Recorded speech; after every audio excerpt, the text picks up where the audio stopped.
Welcome to No Notes. I'm Colby. And I'm Alex. And welcome back. Welcome back.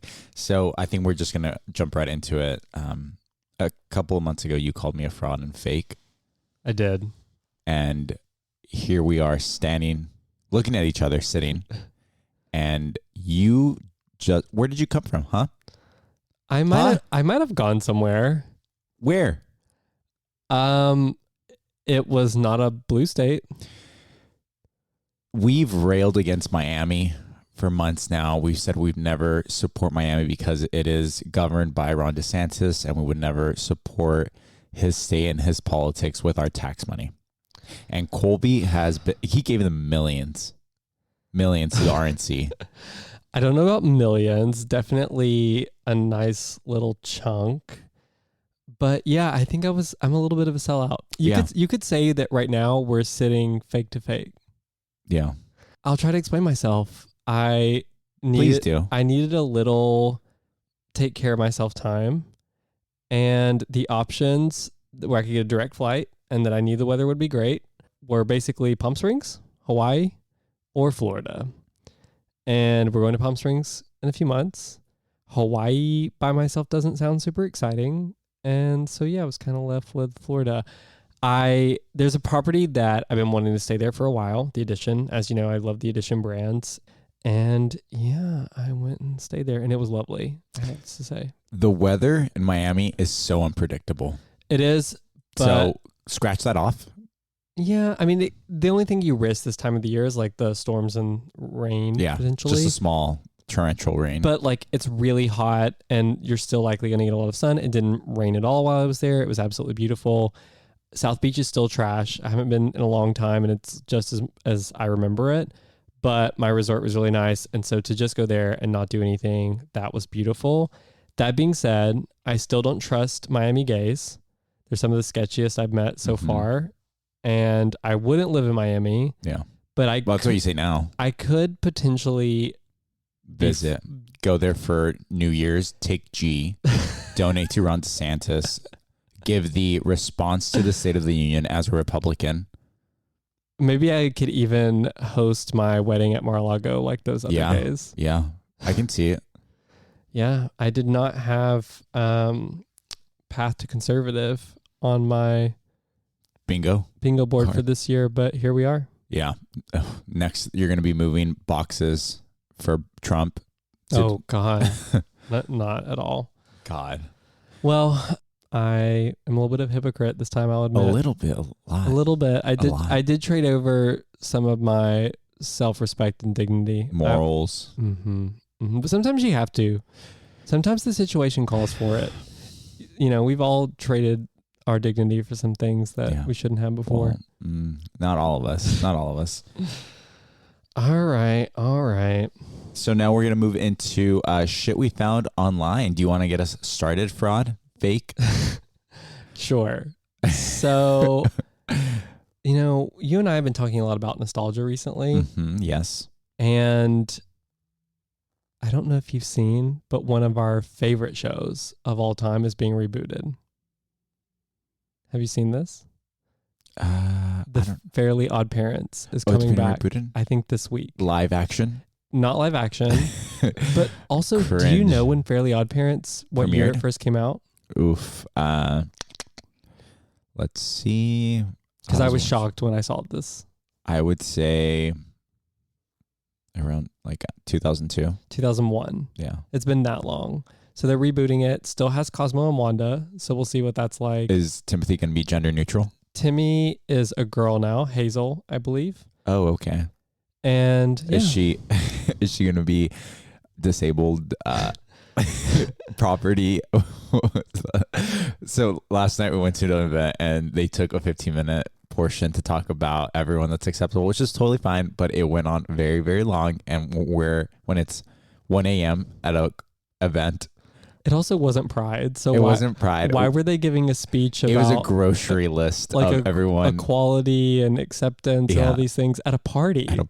At like 1 a.m. Not even the beginning of the party. And this room was there's probably like 5,000 people in this room. Most people in that room had no idea where they even were. Yeah, so what a weird time to give that speech. You gave someone a trip.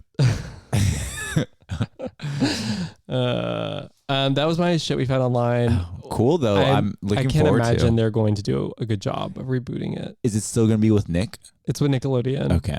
Yeah. Interesting. Well, it's probably going to be like the Scooby-Doo reboot. So bad. So bad. I had such high hopes for Velma. Imagine if they were a TVMA, Fairly Odd Parents. It should be. Yeah. It's just like we're going to be like really cringe and. Yeah. We should revisit Fairly Odd Parents and the queerness of Cosmo and Wanda Icky sometime. Vicky. Do you remember that song? Yeah. That's the song of the summer. What was your shit we found online this week? So I somehow ended up on the 2020 census side of TikTok. Okay. And there was a couple of very interesting stats. So it was talking about same-sex marriage. So men, women. Mm-hmm. In the years following the legalization of same-sex marriage. I think it's like 2015, right? Yeah. So women same-sex marriages were about 52% of the marriages among same-sex people. But they were getting divorced at north of 70% of all divorces among same-sex were lesbians rather than gay men, which to me I thought was kind of shocking because I always saw lesbians. I know they like are quick to jump into a relationship, but to me, as like looking at all these unstable gay relationships, like I just thought they were a little bit more stable because they took out the party aspect a little bit. The more. dicks. And like, like when you go to these parties, you sometimes are going to encounter that, and it's going to be mostly men. But yeah, I was just really shocked that 78 in some years are lesbians getting divorced versus, gay men, even though they're getting married at basically 50-50 rates. Yeah. It's definitely interesting. I mean, you were sort of mentioning that lesbians, we kind of joke are quick to move into with one another. Yeah. I think we call that like U-Haul lesbians. Yeah. Uh-huh. They've already got their shit packed in a U-Haul and ready to go. My roommate in grad school was exactly like that. Like she would go on one day and the next day like they'd be like official in love. And I saw her go to like 3 relationships in a very short amount of time. But yeah, I mean, it got me thinking. We are always forced this idea that we have to get married, buy, the house with the white picket fence and have kids to our detriment. Like clearly, I'm going to say this. I don't think most people should get married. I agree with that. We've directly talked about this sort of concept of this defined path that society lays out for you, where all the bucket list items you just mentioned sort of occur. And I think something that's really special about being queer, like sort of grants you like relief from having to follow that path. You can just chart your own sort of territory and do what you want. Yeah. So you and your partner, you guys got engaged in at the end of 2019? End of 2019. Yeah. But you haven't had like a full on marriage. Yeah, we haven't been married yet. Okay. You would have gone to the wedding, I would hope. Oh, well, I'm letting everyone know I do not want to be invited to any weddings at all. Weddings are so boring. Their food, terrible. It's always dry chicken as one of the options. Salmon, no flavor. And then I'm not going to get a salad as the vegetarian option. And I'm always making fun of like the decor. I'm always making fun of what the dress. Like I shouldn't be invited. I'm just a hater. Didn't you recently just go to a wedding? No. Yeah. And then I'm going to 2 this year. Last year I went to 6 weddings. I'm like at the age where everyone's getting married. But and so I had 6 last year, which was a record for me. No. And me, like it's not my parents and I'm just tagging along. Like I was personally invited to 6 weddings and I went to all of them. And this year I luckily only have 2, but both of them are in the month of October. And I'm going to have to go to them. Yeah, you know me, I notoriously decline all wedding invites. So what do you, like you just RSVP no? I just don't respond usually. I mean, my tagline is sort of, I'll catch you at the next one. Yeah. Because you just mentioned that statistically really high divorce rates. And most of the time it's straight weddings I'm being invited to. I've never been invited to a gay wedding. Actually, maybe I would go to that just for the drama and the tea. I feel like it would be spicy. But I notoriously decline all weddings. Don't invite me to them, please. So you just don't ignore, or you don't respond? Yeah, I mean, if I really like the person, I'm close with them, I'll get them something from like their wish list item, and sorry, couldn't be there. I did that for one of my bosses before, but yeah, I don't want to go to your wedding. I do know if I had a wedding and invited you, you would definitely be going because you're a people pleaser, which I'm sure is why you've gone to the other 6. Yeah, I've only declined one. So one of the weddings last year was, to be fair, I already had booked the P-Town accommodation. It was a 4th of July wedding and I couldn't go. I had already made plans to go to P-Town, put down my deposit and everything, but I declined and I gave them, I got them a gift from their registry. Which this actually just spurred a thought in my mind. You are a people pleaser, which is why you have to say yes to all these wedding invites. But that's been in the making for years. Well, I think everyone knows that. What it made me think of is, can you even name 4 people who are pleased with you? Yeah, my mom, God, your dad, your mom. Well, I'm not pleased with your behavior, so well, I didn't name you, did I? So could you work on that? Coming back to the original question you asked me, or what we were discussing, that I've been engaged for, what is that, almost 5 years? Yeah. No. What's the holdup? Is it the fear of having to untangle that? No, I truly. You don't have any friends to be witnesses, huh? I truly believe that I'm holding out for Glenn Powell. Like, I wouldn't want him to get the wrong idea. Yeah. And I don't want to have to go through the amount of paperwork and just the complicated logistics should Glenn be interested. Yeah. So I think I'm just kind of holding out. It's really weird because Glenn was texting me. He thought you were really weird. I'm sorry. I don't know how to say that in a normal way. I don't think he would want another top, and especially a bad one at that. So that he's a sloppy bottom, you know that. You would know all about those. but really, like, what is the thought process for? I think for me, I just do not feel the pressure to get like officially married. Yeah. I don't think it changes anything for me. And honestly, I'm kind of just disgusted by like how commercial and capitalist the whole thing is. Like, marriage made sense, and like the olden days when there's like a transfer of like wealth and assets, and like, which is still at least somewhat true today. Yeah, but it's all just become such a circus. Like I think about like the Bridezilla, Bride War kind of stuff. Most of the weddings that I've gone to have been, they're probably all at least 6 figures. Yeah, I think I heard something that the average wedding in the US is like 60 grand or something like that. Yeah. And you can obviously go way up from there. I mean, people will spend like mortgage amounts on a wedding. That's the part I do not agree with. People expect to be invited if you know them, right? If you talk to them a couple times a year, they expect an invite. These weddings are so expensive, and it's supposed to be such an intimate thing. Like, I don't like what marriage has become, which is more of a sign of, look at us and look what we can do. Well, that's the thing. Like, is the wedding for you, or is it like, is it to celebrate your relationship with someone, or is it more of a flaunt of a lot of other things? It's just, it doesn't speak to me personally. I think if and when I do it, it's going to be a really small, intimate thing.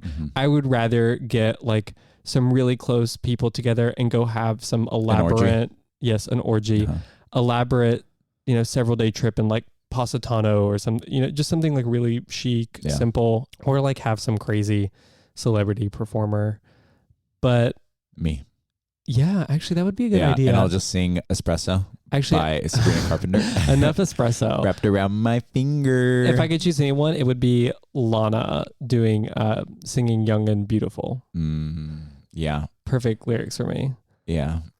Well. I don't think you can hit that note. I could do it. No. You want me to try? No, please. Are you sure? I'm sure. Okay. But Yeah, I don't know. I'm not against the idea of getting married. I just don't feel the pressure to do that. I feel like there's so many other things that I want to resolve before then, and I just don't feel a sense of urgency. I think that the marriage is like a very romantic idea, and I totally agree with that. I think the only part is like the ceremony. Like I would never want to go through like the ceremonial aspect seems very commercial. Like that's the only thing I have an issue with. Yeah. And there's also a religious aspect to a lot of weddings, right? They're often held in churches. Yeah. They often some sort of religious figure overseeing them. And, I have my own issues with that part of it as well. I realize you don't have to do that, but I don't know. There's like a level of ick and then a level of like basicness that comes with it too. It's sort of just like, this is what's expected of you. This is what's everyone doing. That therefore you should have to do that in order for your relationship to feel like cemented like other people. And I just don't agree with that. Yeah. The other aspect of marriage that makes it really expensive are the bachelor and bachelorette parties. Like they're all destination parties now, like Mexico, Nashville, if you're a bachelorette, Vegas, right? Vegas, like it's just so expensive. And also the rules around it, like what are the rules? Like, can you have sex? Like, is there a hall pass? Because when we're in Mexico City, we did an event where we're on the river and we're paired with like a bachelorette. Yeah. And the bachelorette, the chick getting married, she explicitly said she's going to get, railed while she's in Mexico. And I'm like, is that okay? Like, I know there's like strippers always involved, or at least some bachelors, but like, is it okay? Like, do people? I don't think a hall pass is like an inherent part of bachelor and bachelorette parties, but it kind of seems like that's what's happening. Anyways, I also know a guy. Well, I heard it through someone that was invited, but the bachelor took a stripper to a private room at a strip bar and spent like $3,000 to $5,000 for like 3 hours with the stripper. No one knows what happened inside there. Sure. But it couldn't have been good. No. And also, what's the point? Like, let me just get one more thing in before I spend eternity with you. That's what I'm getting at. It's just the whole like defined rules or not defined rules around this are really weird. It just feels like, especially for queer people, why are we trying to force ourselves into this bubble? Yeah. What would be the difference, like having sex the day before your marriage at your bachelor versus the day after you get married? Like, right. Like if you had some sort of like polyamorous or open relationship. Yeah, I agree. It's weird. It's so weird. And we've sort of talked about like relationships are evolving. Like it feels like closed monogamous relationships are becoming less and less, especially in like the big city environment. So it's hard to imagine like, then why are you trying to do this sort of very traditional old school concept of like marriage? Because it just doesn't, like, marriage makes sense to me if it's like an expectation of your family and you're gonna have like kids and you're having this just very traditional lifestyle. But I think the queer lifestyle is often anything but traditional, so it feels weird to then try to do this thing like marriage. Yeah. The entire concept of bachelor and bachelorette party, I think, is like, it's kind of just outdated now. The other part of like this, pathway that we have is that people move away from cities and, go to the suburbs to buy up the house with the white picket fence and more property. Do you ever see yourself moving out of a metropolitan, like completely, not like a part-time vacation home, but like selling your pied-a-terre, going to, I don't know, bumfuck Alabama? I think this actually is something I consider a lot.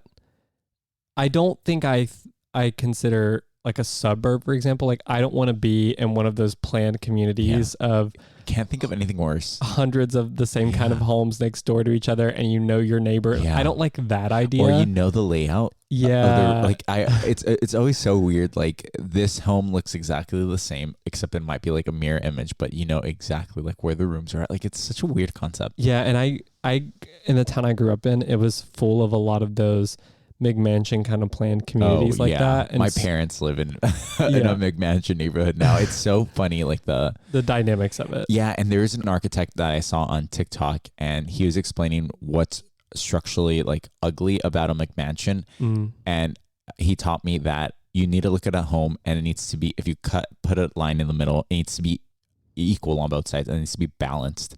And the part with the McMansion is they have all those tiny roofs, that make it unbalanced, and they're like, this is ugly. Well, they're often like positioned with like the garage facing like the front. Just the whole thing is weird. Not great. It's so weird. I do like the idea though of moving out to like the middle of nowhere and having sizable property, because I love animals, and I would love to have like a farm or sort of like a farmhouse where maybe I would rent it out part of the year. And that's what I was gonna say, is like the idea of more space and like having some this like goddamn vacation, peace and quiet. Is cute. That would be ideal, but it'd be vacation. Like I could never actually move away from a city. Like last night I went to go see Waxahachie. That would not be an option if I lived like in Sonoma or whatever. Like I would have to get a hotel room. My lifestyle would just be completely different. I wouldn't be happier, that's for sure. I think I have a lot of FOMO. Actually, we both have a lot of FOMO. Yeah. I don't see that going away anytime soon. And I would feel like I'm constantly missing out if I lived way out in the middle of BFE, as we call it. Yeah.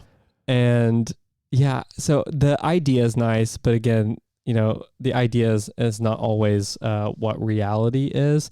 And even small little everyday things like needing to run to like a coffee shop or little I'm not like where I grew up.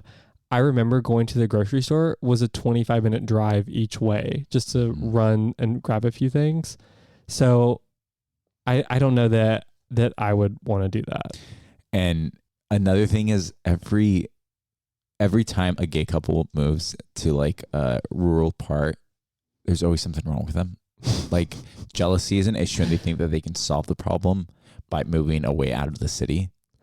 It's almost like if I take my partner out of all the temptation of like big maybe city that life, will save it. That they'll just want to like settle down and just be with me. And like, no, Becky, he still hates you. He's still a hoe. Yeah, still a hoe. Which hoeing out in the woods is not a good idea. Desperate, you'll take anything. Lindsey Graham. A deer. Now I'm thinking, would you want a deer or Lindsey Graham? Because I feel like deer. The option is deer. Yeah, you like, which kind of tick do you want? Ew. Lady G. Yeah, lady. What was it? My ladybugs. Yeah, that he had like dark sort of moles all over his hole, and that escort claimed that he was like, "Oh no, them just my ladybugs," which is weirdly specific, and like it's so specific, it has to be accurate. Yeah, it's so gross. I mean, like the other aspect of this, if we keep going along with this like pathway that we're supposed to take, we eventually get to kids. Now, I think we both have very different views of children. What do you think about kids and like a relationship? The conservatives talk about how people on the pro-choice movement want to abort several weeks past, the child being born or when the child's born. And I'm always like, no period of time is too late. Like if you want to abort them 6 years later, I'm like, good. I'm still trying to abort you. I'm like, good, do it. Yeah.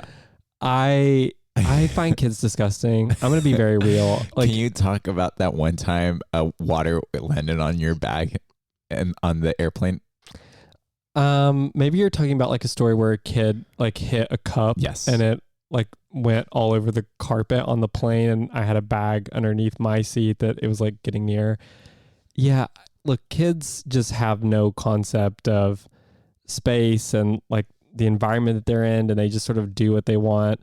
But even since I was very little, I just found other kids disgusting. Yeah. Like they just do gross things. Yeah. I was the baby in my family, so I never got to experience like having a deal with a child. And so there is I do get really annoyed with kids. Like I try to play with them, and then as soon as they start crying, I'm like, get away from me.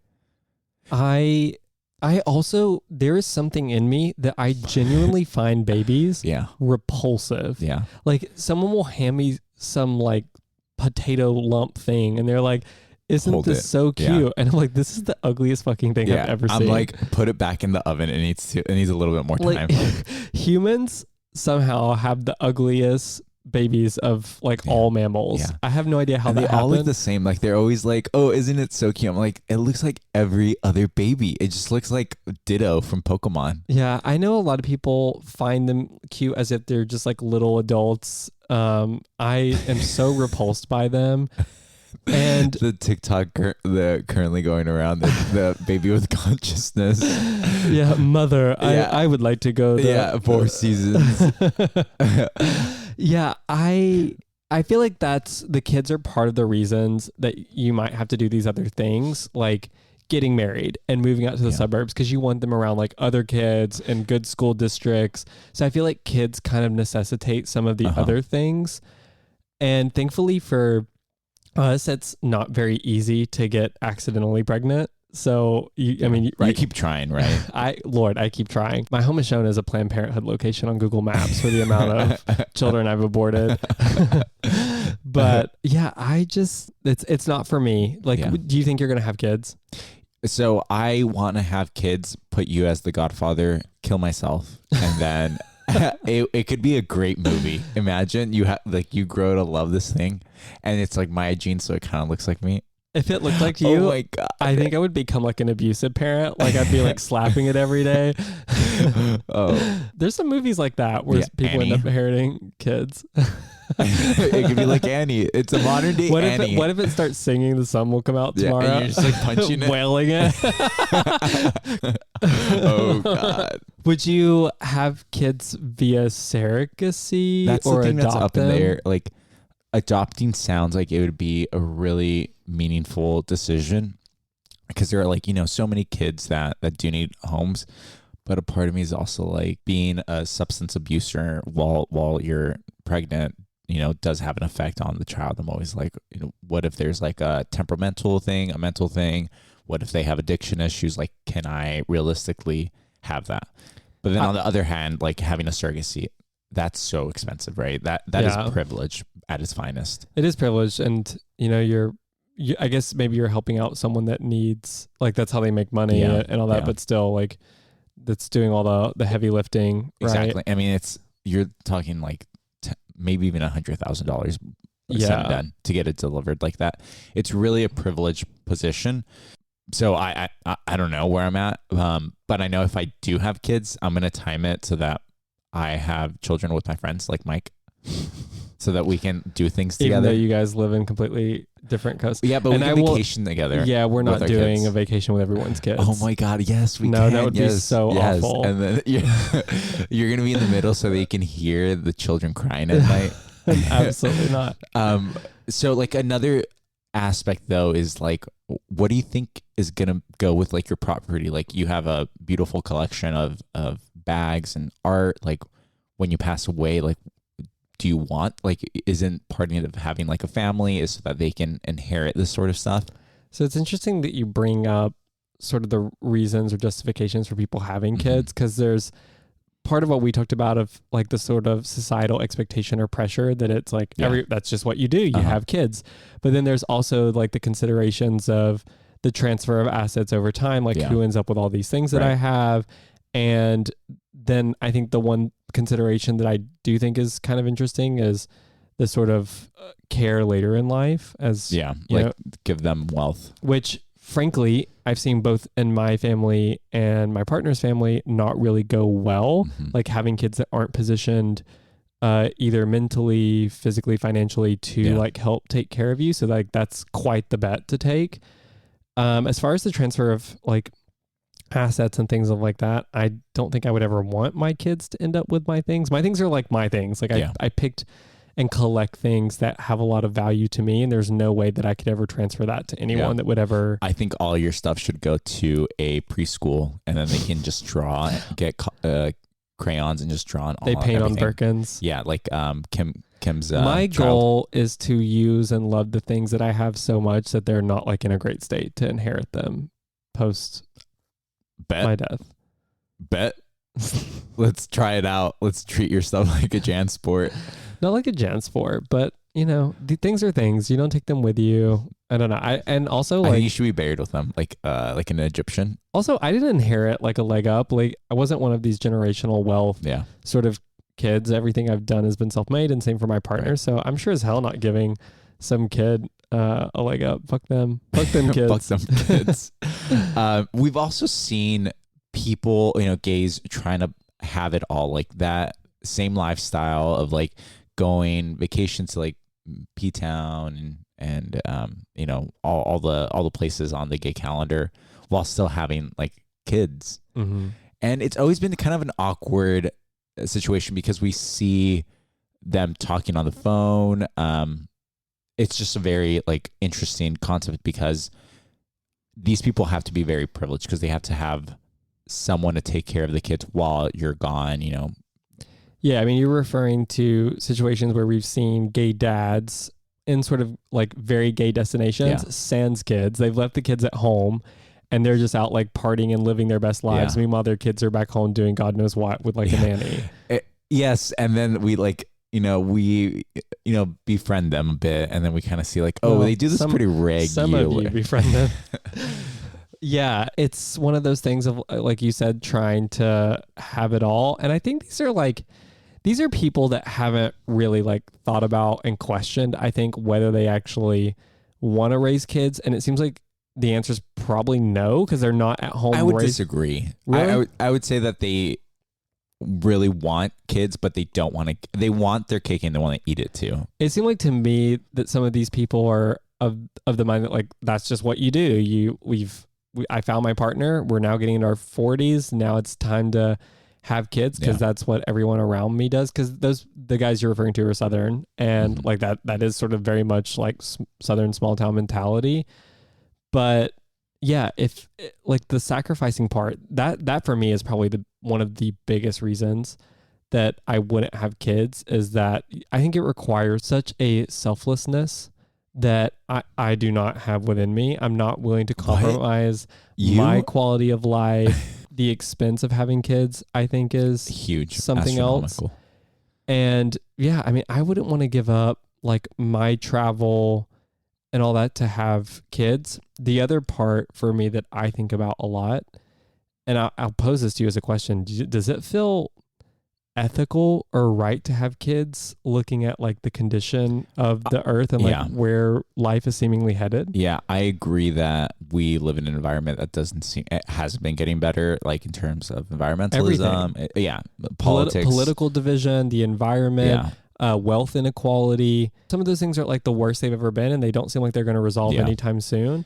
And I often feel like, would I feel right bringing a child into like such an unknown kind of path?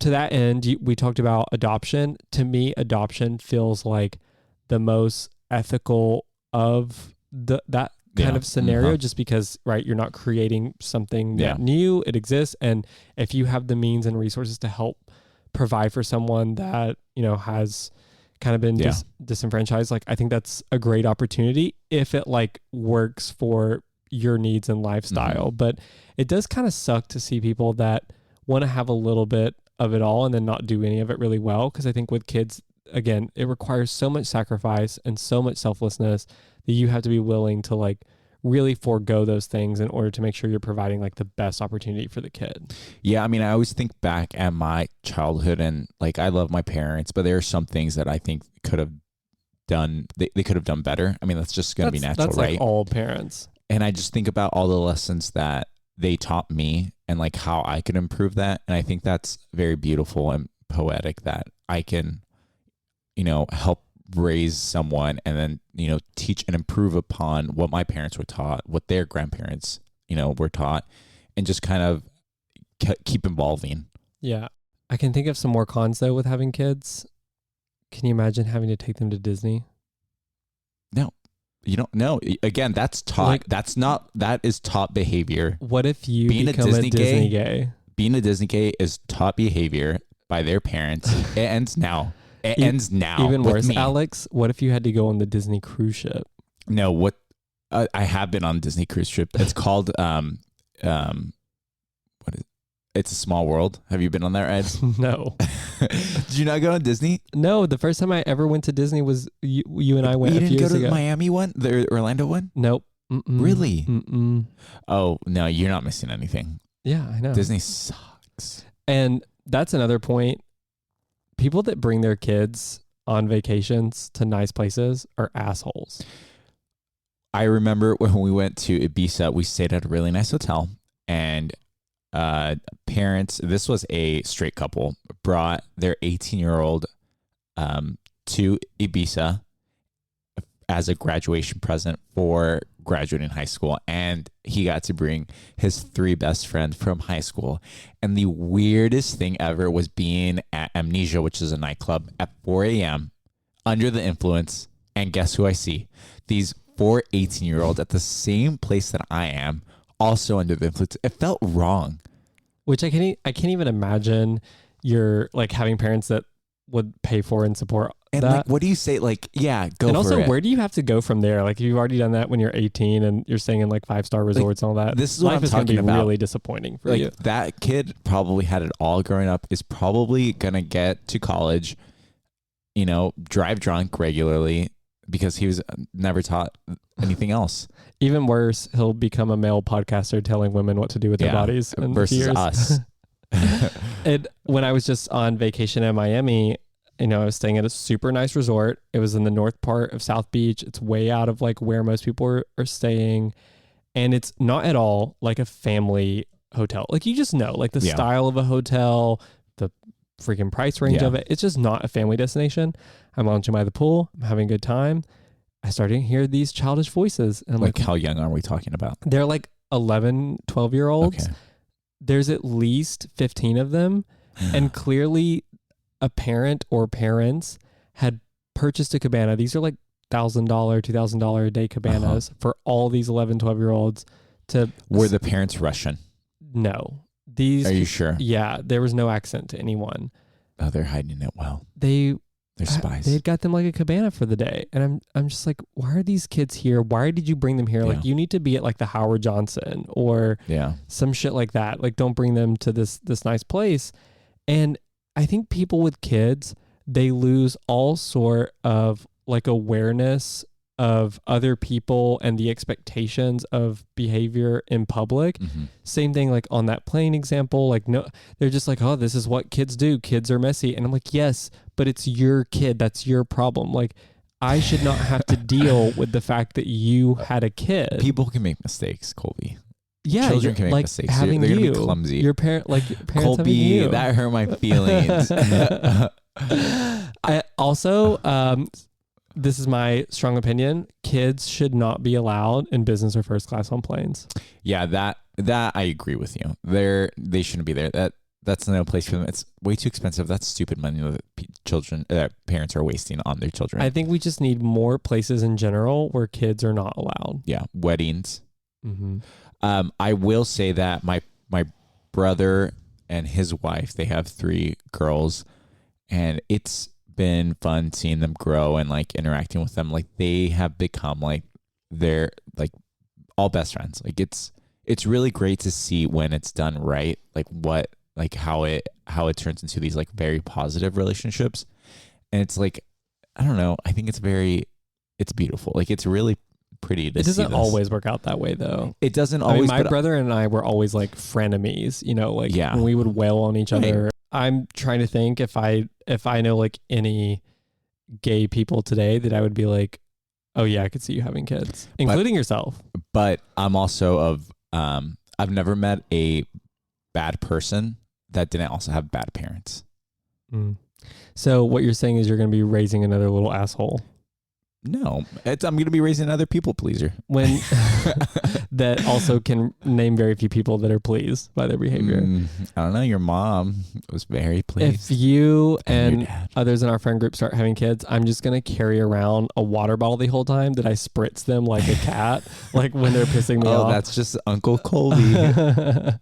He shows a very weird form of love. I just want to say that I have pretty specific visions of our retirement together with children along the Golden Girls sort of aesthetic, and it does not include children.